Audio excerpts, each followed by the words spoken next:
What's going on, everybody? My name's Chris. Welcome to Bourbinsane. Today we're going to be reviewing Ardbeg 10.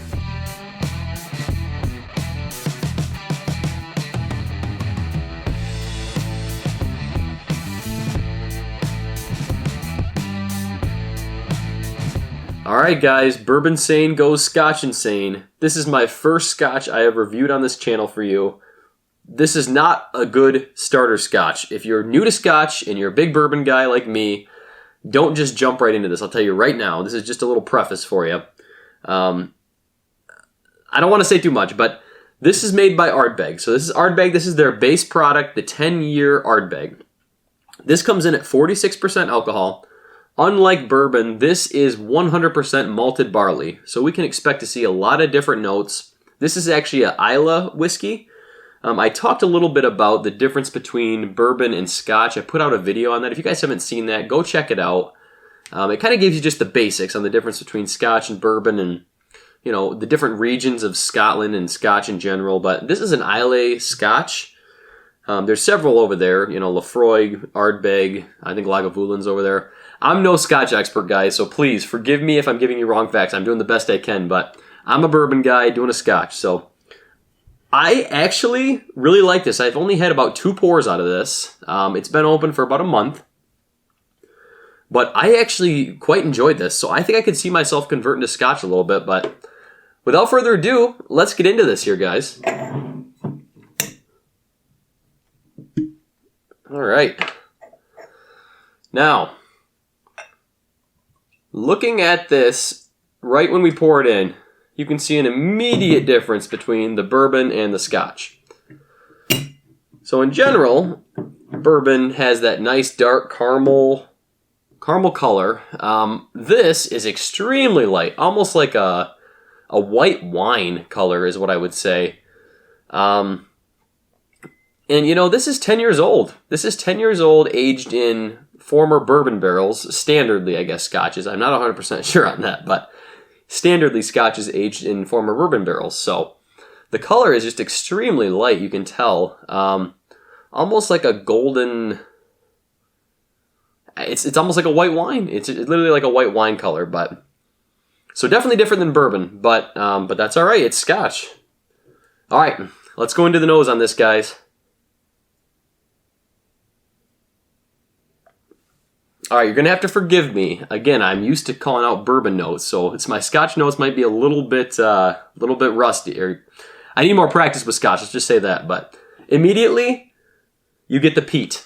So the smoky note, the peat, that's definitely up front, especially if you're not used to peated whiskeys and peated Scotches in general. That's going to be the first thing that hits you in the face.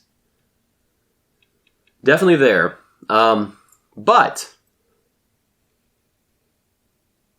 I get an almost, what I would describe as kind of a sterilized bandage or a Band-Aid smell. I know that doesn't sound very appealing, but actually in this, it doesn't smell that bad. Yeah, kind of a medicinal, sterile bandage smell, I guess. And actually there is some sweetness behind this. So standardly, especially if I open a new bottle, this isn't a new bottle, of course, but when I open a new bottle, I don't review it first, or I don't sit down with the whiskey and try it first. I just go right into it and do it live with you guys. But this one I did set aside first, try to get some notes, really take a deep delve into the whiskey.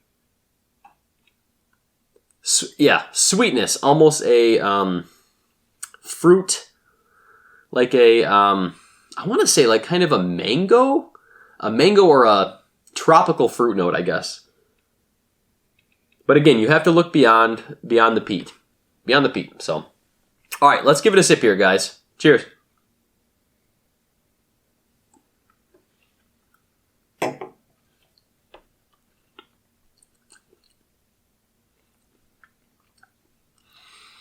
First sip, the peat definitely hits you in the face, hits you on the tongue. But I like that. I really do actually like that peaty, smoky note. Definitely get a saltiness or a brininess as well on this. So again, I think that's with the barrels being aged near the sea. The brininess will come through a little bit. And I'm definitely getting that as well.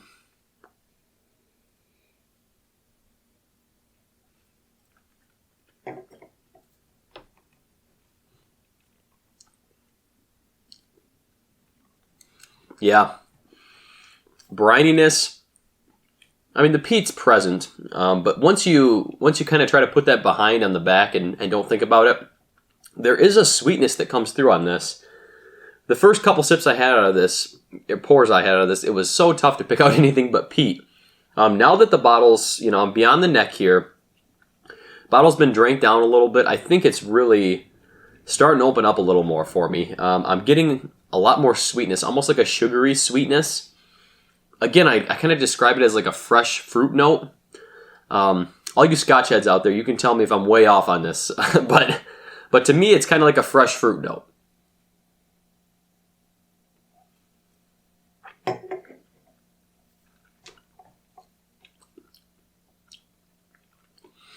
And still that medicinal kind of, as I said, Band-Aid note, that's still there. And I know that sounds unappealing, but it's really not. It's really not. It's quite good. The finish is, I guess I'd say like a medium finish. I mean, the peat is obviously lingering. It's lingering in your mouth, and it gives you that smoky flavor. As far as the peat goes, I would describe this more as I guess like a campfire smoke versus a like cigarette ash.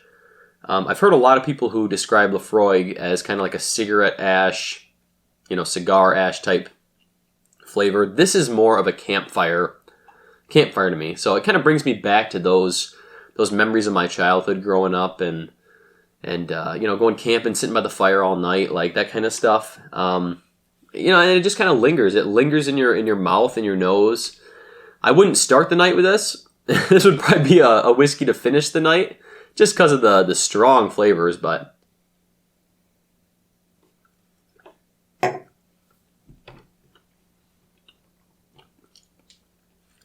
it's good, guys.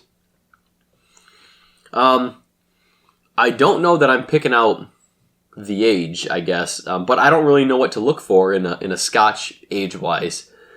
As far as Scotch goes, 10 years really isn't that old. You guys know Scotches can go up to 30, 40, 50 years even sometimes, but 10 years is kind of the base starting area for most Scotches, 10 or 12. So I'm not really picking up much of a wood note, per se. Definitely more of that brininess, that sea salt brine flavor. The peat is obviously forward, but it does have some sweetness, some fruitiness behind there, and I think that kind of keeps me interested, honestly. If it was just all peat, I don't know if I can handle it, but I'm picking up more of the subtleties that are in this, and I get why people really appreciate Scotch whiskey and Islay specifically based on that. So, price-wise, guys, I think this was around $50 for me. I was really torn between getting Laphroaig or Ardbeg. I'm a part of the whiskey tribe, and that's always the big debate: is Ardbeg or Laphroaig? What do you go with? So I'm with Ardbeg 10, and I'm not disappointed. It's actually really good. You have to like that smoky, peaty flavor, otherwise it's not for you, I'll tell you right now. Because that's definitely forward and present initially. But I think it's definitely a good option. The proof point's not bad. 46% alcohol, I think it is. And for what you're getting, it's definitely a solid pour, that's for sure. Ardbeg definitely makes some higher end products in general. I mean, I know Koryavekin, sorry if I'm butchering these guys, and I have not tried those myself. I'm intrigued to now, though, because I am a fan of this, a big fan of this. So if you're a Scotch guy, you've probably already had Ardbeg 10. It's pretty standard, especially if you're a peated guy. But if you're a bourbon guy looking to convert, don't start with this. Start with something like maybe Monkey Shoulder. Get you used to the Scotch flavor profile. But if you're a smoky fan, like if you've had High West Campfire bourbon and you like that flavor profile, sure, move right on to a peated whiskey. Maybe something a little more mellow peat-wise, because this is probably high up there. But I definitely think Scotch is such a wide range and an awesome range of whiskey, and I'm really excited to dive more into it, guys. Let me know down in the comments below, what is a good Scotch whiskey for a guy like me, a bourbon guy, converting over to Scotch a little bit? What's a good thing for me to review next? What should I move on to next? What should I pick up next time I'm at the store? Let me know what you guys think I should try next Scotch-wise. I'd really be interested to see what you guys think. And also, let me know what is a good Scotch for a bourbon lover. So what is the Scotch you would tell a bourbon lover to get in order to convert them over to the Scotch side? That's what I want to try, because I want to see if I can be converted. Thanks so much for joining me today, guys. Stay insane. Thanks for watching the video today, guys. If you liked what you saw, go ahead and hit that like button and that subscribe button. Also follow me on Instagram at Bourbinsane and Facebook Bourbinsane.